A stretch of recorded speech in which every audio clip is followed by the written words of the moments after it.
السلام عليكم.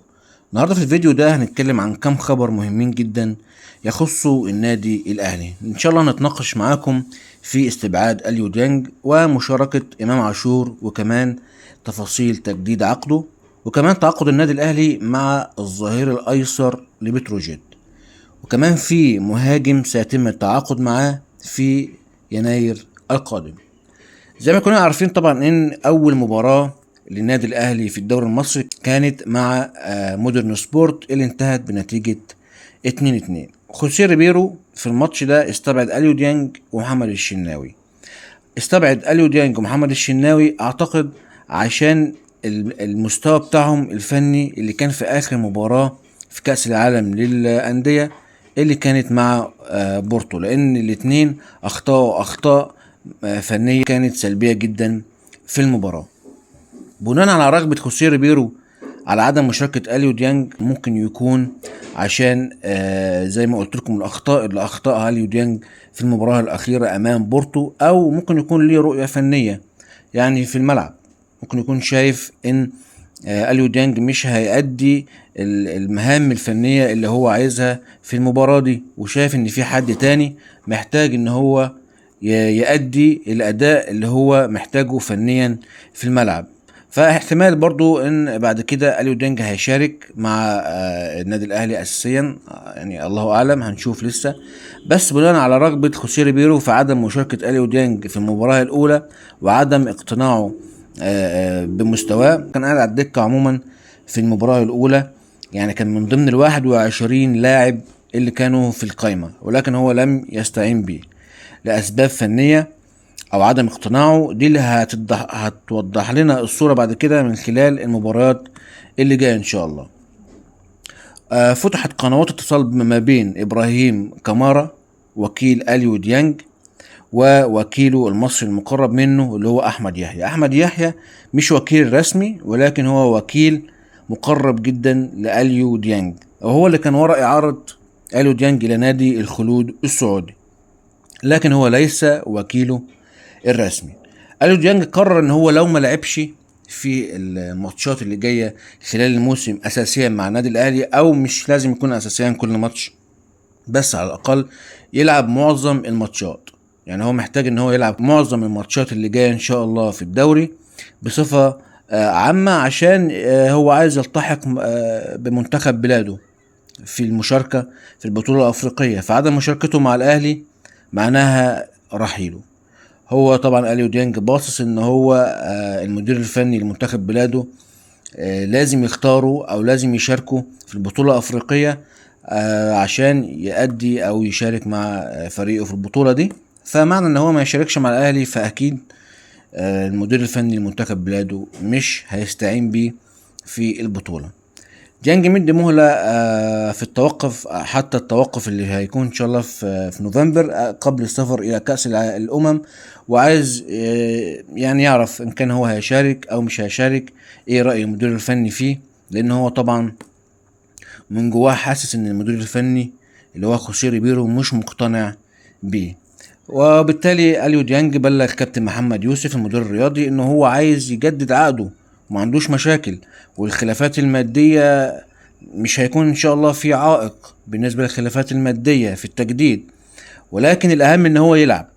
يعني اهم حاجة بالنسبة لديانج ان هو يلعب ويشارك مع النادي الاهلي اساسيا، او يلعب معظم المباريات عشان يلتحق مع بمنتخب بلاده في البطولة الافريقية. فهو بالنسبة له زي ما قلت لكم ان هو اهم حاجة يلعب، وان هو طبعا مرحب ان هو يجدد وما عندوش اي مشكلة او اي عائق بالنسبة للامور المادية.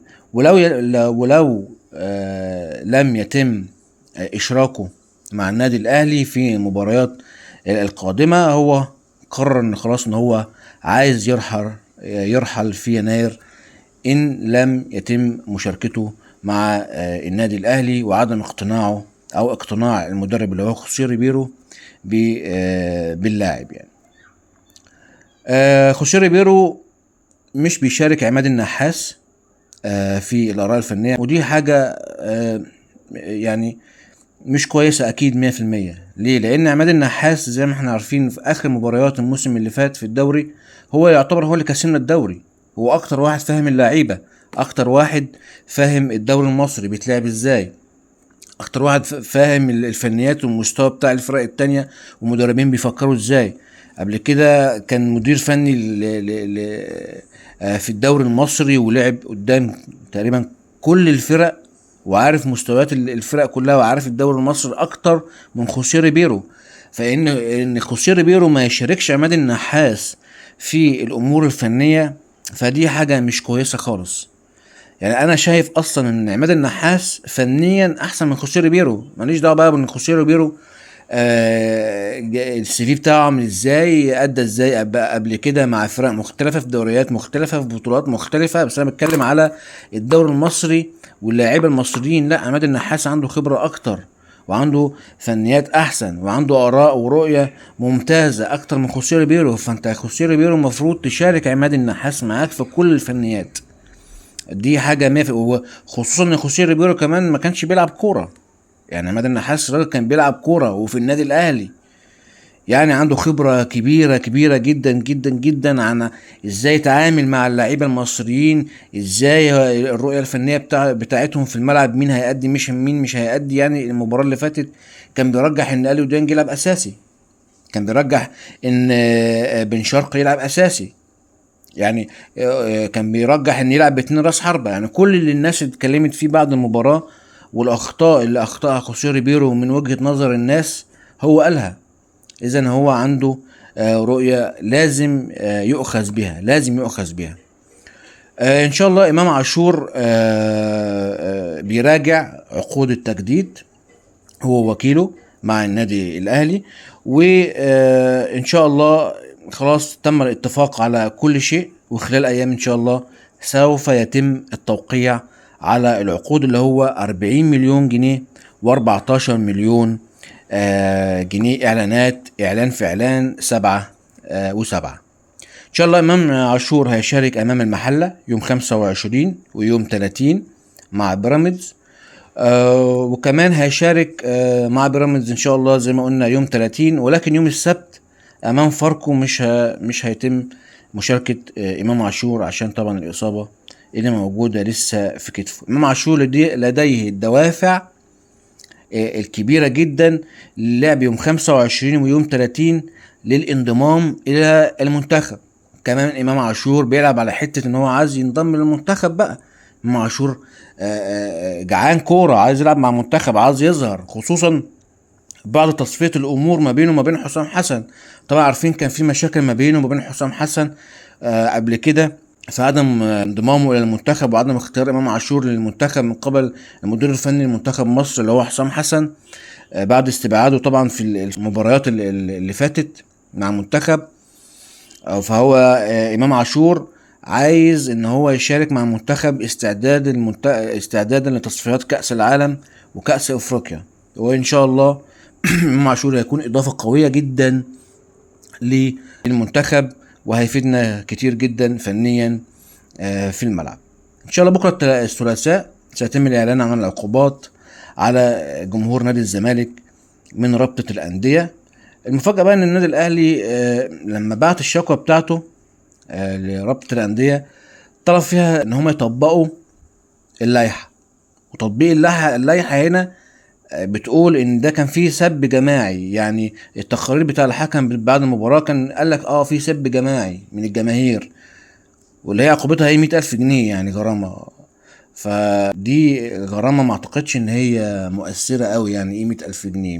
مش غرامة. الاهلي لم يطالب بعقوبة اكتر من كده، فبناء عليه هيتم الاعلان عن 100,000 جنيه غرامة للسب الجماعي من قبل جمهور نادي الزمالك. وطبعا اللائحة دي الناس كلها او الاندية كلها متفقة عليها، مش ومن ضمنهم النادي الاهلي. ان شاء الله النادي الاهلي انهى جميع الاتفاقات على انتقال الظهير الايسر الى صفوفه من بتروجيت في يناير القادم ان شاء الله. يبقى النادي الاهلي اتفق مع بتروجيت اتفاق تام على انتقال توفيق محمد الظهير الايسر في يناير القادم باذن الله. في 4 مهاجمين الاهلي بيختار منهم مهاجم مع لجنة التخطيط والمدير الفني خوسيه ريبيرو على انهم يختاروا واحد من ضمن الاربع مهاجمين دول. ان شاء الله هيتم اختيار واحد منهم عشان يشارك اساسي في مباريات النادي الاهلي ان شاء الله من بعد يناير القادم. يعني اكيد 100% ان شاء الله الاهلي بيبحث عن مهاجم ليبرو او مهاجم يعني بقوة وسام ابو علي، بفنيات وسام ابو علي، اللي هو المهاجم اللي بيخلص، القاتل الكيلر اللي بيخش جوه ال 18 بيخلص. فدي طبعا مفتقدينها في النادي الاهلي. كل احترامي طبعا للمهاجمين اللي موجودين في النادي الاهلي دلوقتي، ان كان محمد شريف او جراديشار، الناس دي مهاجمين جيدين ولكن مش مهاجمين سوبر. فالنادي الاهلي بيحاول ان هو يضم مهاجم سوبر زي وسام ابو علي، خصوصا ان خوسيه ريبيرو طلب كده كمان. يعني خوسيه ريبيرو كان بيقترح ان وسام ابو علي يقعد لحد يناير وبعد كده يمشوه. يعني ده امر محسوم ان خلاص وسام ابو علي انتقل الى النادي الامريكي، والنادي الامريكي خلاص كمان تقريبا خلص المشاكل اللي ما بينه وما بين الاتحاد الامريكي. وفي لعيبه عنده مشاهم وداهم الدرجه الثانيه في الدوري الانجليزي. فبيحاول ان هو يقلل من رواتب اللعيبه اللي عنده في الفريق عشان يقدر يضم وسام ابو علي ويقيده في القائمه المحليه عندهم. بالنسبه لمحمد الشناوي زي ما قلت لكم قبل كده ان الراجل اتصدم في المباراه الاولى التي لم يشارك فيها امام مودرن سبورت في الدوري المصري، ولقى ان شوبير هو اللي شارك مكانه. طيب زي ما قلنا قبل كده ان خوسيه ريبيرو اخطا عندما لم يشارك محمد الشناوي في المباراه الاولى، لان محمد الشناوي لعب مباريات اكتر من شوبير ورجليه في الملعب. راجل قائد كان هيبقى له دور كبير داخل الملعب، كابتن الفريق، في ان هو اللعيبه تقدر تفوز باول مباراه. شوبير راجل موهوب، حارس مرمى متألق ان شاء الله، ليه مستقبل باهر مع منتخب ومع النادي الاهلي، ولكن المفروض واحده واحده مع توالي المباريات يقدر يشارك. لكن انت تخليه يشارك من اول مباراه وهو اصلا ما لعبش. يعني انا حتى مش فاكر اخر مره لعب فيها امتى شوبير. فانت كده اديت له الصدمه مره واحده ان هو يلعب اول مباراه. اول مباراه في الدوري دي بتبقى ليها حساسيات تانية خالص. يعني انت تعدلت 2-2، شوف الدنيا حصل فيها ايه. النادي الاهلي بكل نجوم يتعادل 2-2 في اولى مبارياته، لا دي حاجه صعبه يعني. فهو خوسيه ريبيرو عايز يلاعب شوبير ومحمد الشناوي بالتوالي مباراتين او 3 مباريات زي ما قلت لكم، ان هو من بعد اخطاء الشناوي في مباراه بورتو ما بقتش يعني الاقتناع بمحمد الشناوي مش قد كده يعني. ومحمد الشناوي محتاج ان هو يلعب. الشناوي عايز يلعب. ليه عايز يلعب؟ عشان ينضم للمنتخب برضو زي ما قلت لكم، عشان كأس افريقيا، وكمان عشان تصفيات كأس العالم. فالشناوي برضو عايز يتشاف، عايز يلعب. فالشناوي بيلمح ان هو لو ما لعبش ليناير فخلاص سيبوني اروح اشوف فرقة تانية العب فيها اساسي. فمنتمناش ان ده يحصل، ونتمنى ان الشناوي يشارك مع النادي الاهلي بصورة مستمرة ان شاء الله. ثانيا محمد الشناوي ليه تأثير جامد جدا زي ما شفنا، لما كان قاعد على الدكة كان بيشد بأزر اللعيبة وكان بيزعق وكان منفعل، بعكس خوسيه ريبيرو اللي كان قاعد حاطط ايده على خده. انا يعني بصراحة انا مش عارف، خوسيه ريبيرو الانطباع الاول في الدوري مش قد كده، مش اكتف، مش فعال، مش يلا قوم اتحرك اعمل سوي زي حسام حسن كده عنده حمية. بالعكس ده كان اللي بيحرك الناس كان الشناوي. فالشناوي ليه تأثير اكتر على اللعيبة في اوضه الملابس، في غرفه الملابس ليه تاثير اكتر، بيخش بيتكلم مع الناس مع اللعيبه، يلا رجاله شدوا حيلكم، مش دي اول مباراه يعني ايه يعني نقطتين ان شاء الله المباراه الجايه هنفوز، لازم نفوز الماتش الجاي كده. فالشناوي ليه تاثير كبير جدا داخل النادي الاهلي وفنيا وعلى اللعيبه كقائد. ان شاء الله يستمر معنا الشناوي ويتالق مع النادي الاهلي ومع منتخب مصر باذن الله.